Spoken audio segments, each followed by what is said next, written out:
Hey guys, Matthew Jackson here, and we're back with another episode of Terraining. We're going to be climbing the VGC 18 ladder and providing commentary as we go along the way. We're going to be sticking with the same team. It's pretty much all I really have to say, so we can jump straight into our battles. I believe we are 3-1 with the team. We should be around 1540. Yeah, 1539, win-loss of 8 and 7, but we're 3-1 with the team. Team's been working pretty well so far. We unfortunately lost, I believe, to the Mega Abomasnow team yesterday. That was pretty interesting with the Bandit Arcanine. But anyway, the team has been working all right. We're just going to hopefully be able to pick up some more wins. The team is pretty decent with the synergy. It has a very nice Trick Room mode, and it also can kind of work in the fast mode as well with the Charizard, Landorus, Lele core. If you guys have any questions about the team, obviously hit me up on Twitter. I'm posting our analysis on Trainer Tower about it, so be sure to be on the lookout for that. It's actually a really fun team to try out, and I think anyone could benefit from playing the team just because it's a team you can kind of just pick up and play. It's not doesn't require a lot of thinking out and not a lot of a thought process about it. You can just kind of lead a couple things, and it helps you in a lot of matchups. So hopefully we can find a match soon. This team, basically, I'll just explain kind of how it works. It revolves more around the Trick Room core. I think I actually brought my Mega less than a lot of things, but it revolves around the P2 Lele, Snorlax, Aegislash core. So the team we're playing today, we don't actually want to bring the Trick Room mode for that. He's running Tapu Koko, Mienshao, Oregon 2, Gigalith, Torkoal, and Gyarados.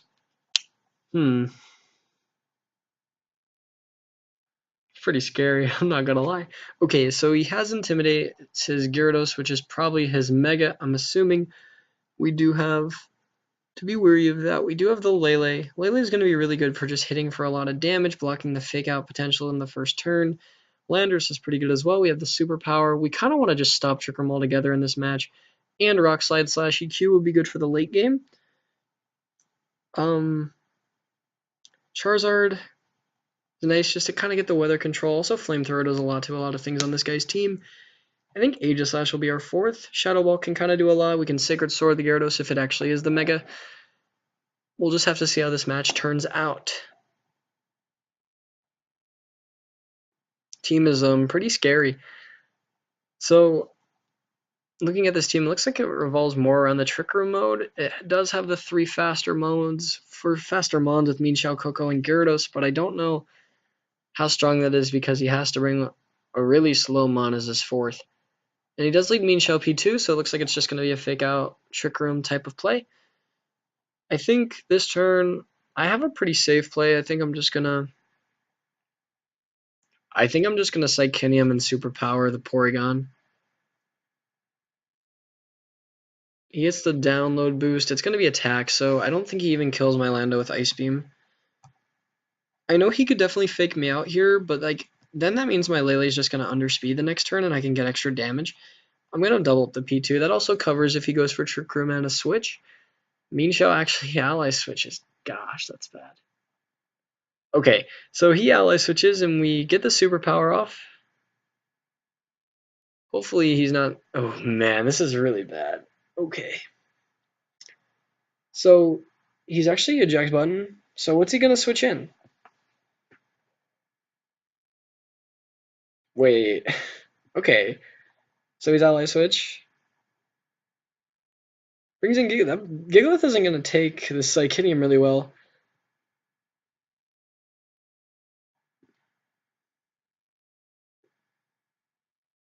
Yeah, this is going to do a lot of damage. That was really interesting. I didn't even know Mienshao got ally switch. That's actually kind of cool. Don't know if I'd have eject button though.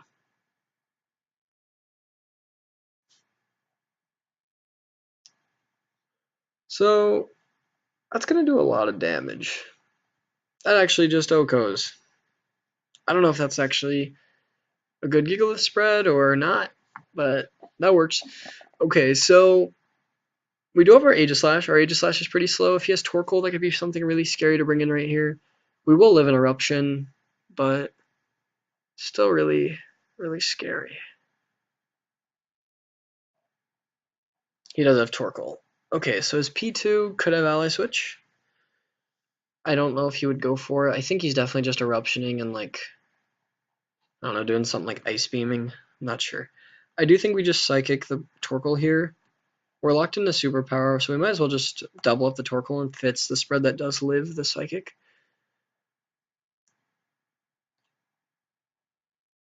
But the Psychic it kills most variants at least.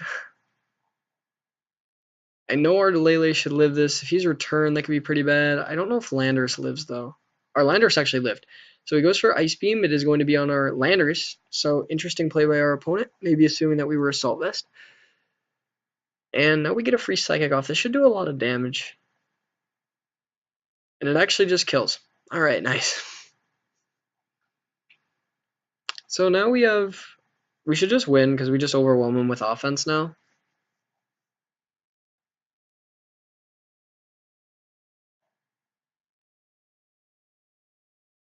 I think we just protect Lele and Shadow Ball with Aegislash. That covers the Ice Beam. We want to make sure our thing lives. We don't want a Sacred Sword. We want to do Shadow Ball. Minxiao. Because Minxiao is just fighting. Okay. So, this should just win us the game. Interesting item selection by our opponent. Because, like, great. Okay, so he ally switches again. That might be his only move. It's kind of weird. That did work. P2 does get the Ice Beam off. It is going to not do a lot of damage. Alright, so what I'm going to do is I'm going to ally switch myself, and I'm going to just Sacred Sword the Minxiao slot. Because I can say I called it whether or not he ally switches.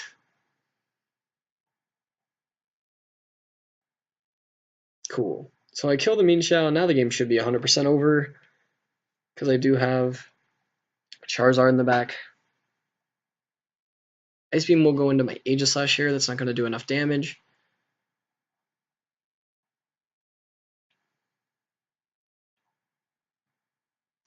And now that I think there's one turn of Trick Room left, so I just Sacred Sword the Porygon 2, switch into my Charizard. And Sun should expire relatively soon as well.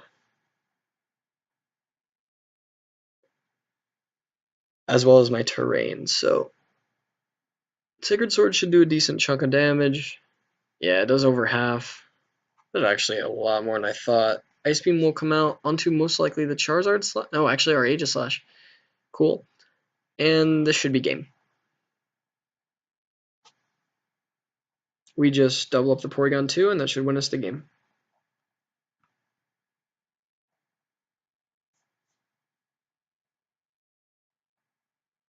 And our opponent does just forfeit. So good game to our opponent. Really interesting. The eject button doesn't make a lot of sense because I feel like Porygon, well, you saw what happened. Like, I was just doubling it up because I was like, I need to get the Porygon 2 off because he's a Trick Room team, and then he just sacked one of his setters just willingly. I don't know if that was necessarily the play. But I don't know. It got us the win, so I'm not going to complain. Eject button is just a really interesting item. I don't know if I would have ran that. Sash would be really good just because, like, it could almost serve as like a pseudo Smeargle thing where you could just follow me Trick Room or ally switch Trick Room and then you get your sweepers in. But whatever. We're going to be 15-50 now with a win-loss of 9-7. And the team's been working pretty well. Hopefully we can keep that going. On that match, the pivotal turn was honestly the turn where I killed his Torkoal with Psychic because he doubled up my Landorus, which probably wasn't the call. I don't know if Ice Beam would have killed, but it would have at least been close.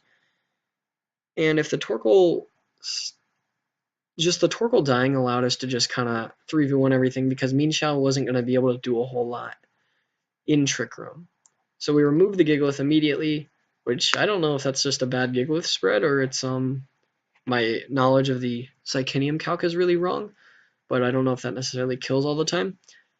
But just getting that kill was extremely important, and we just got herself positioned really well. Gigalith was really surprising. You don't normally see that Pokemon a lot in the meta. It was used a lot last year on the fake PG teams, but it seems like Tyranitar is the most prevalent sand setter now. That doesn't mean Gigalith isn't good or anything, but with one of the most popular mons being Landorus and Feeny, it's kind of, I'm not surprised to see Gigalith fall a little bit. And Tyranitar just outclasses it with the Dragon Dance set and with Dark Stab, it seems pretty good. We couldn't find a match, so we're going to go look for another one.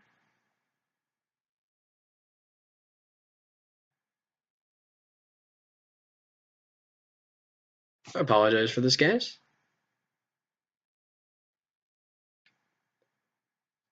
But hopefully we'll be able to find a second match for you guys.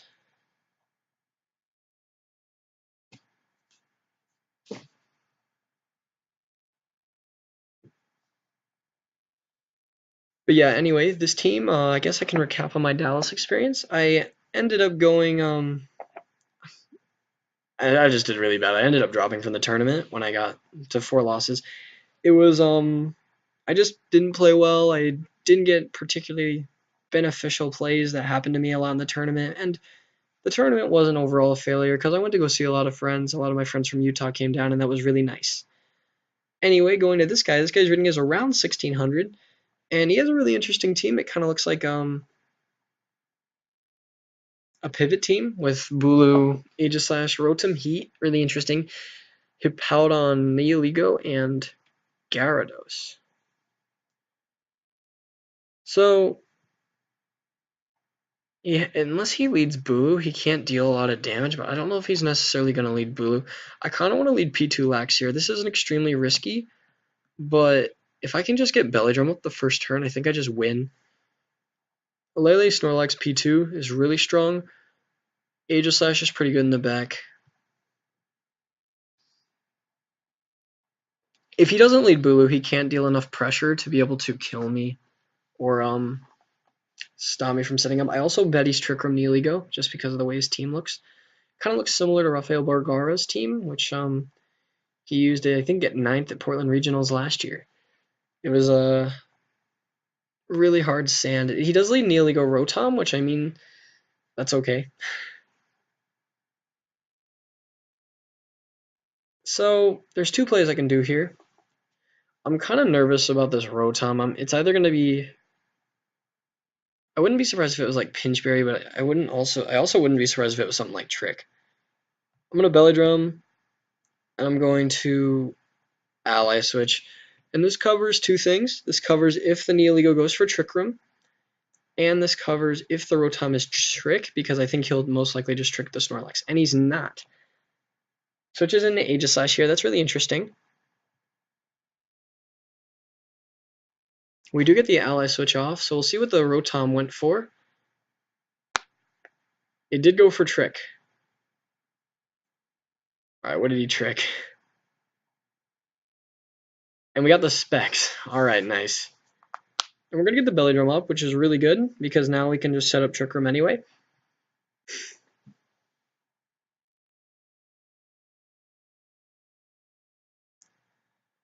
Great.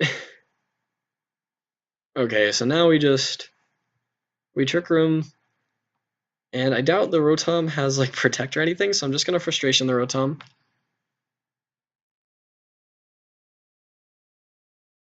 Ally Switch was really good there. Yeah, wow. That was interesting.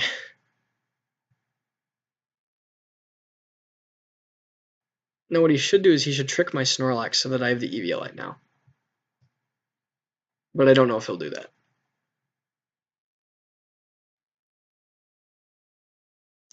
So the Rotom actually uses Volt Switch, which makes sense.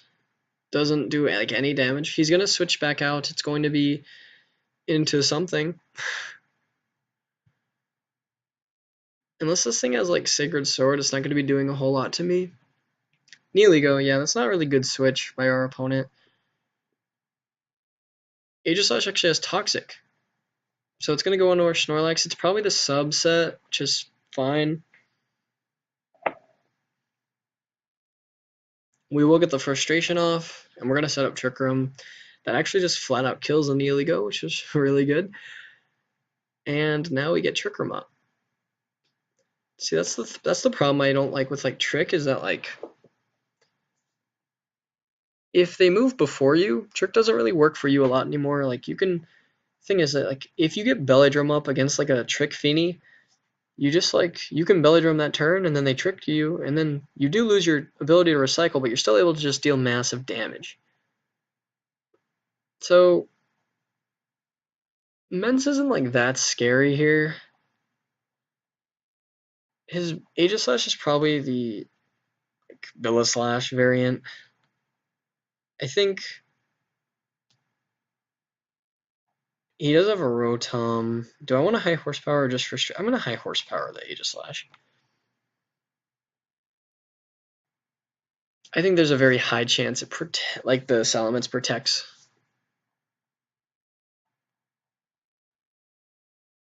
Yeah, Salamence does protect, and this should be pretty close to the game. High horsepower does connect, the Aegislash dies. Because he most likely just went for a Toxic onto my Porygon too. And now we just, since we're specs, we don't even have to worry about getting the +1. We can just target the Rotom and that'll wrap it up.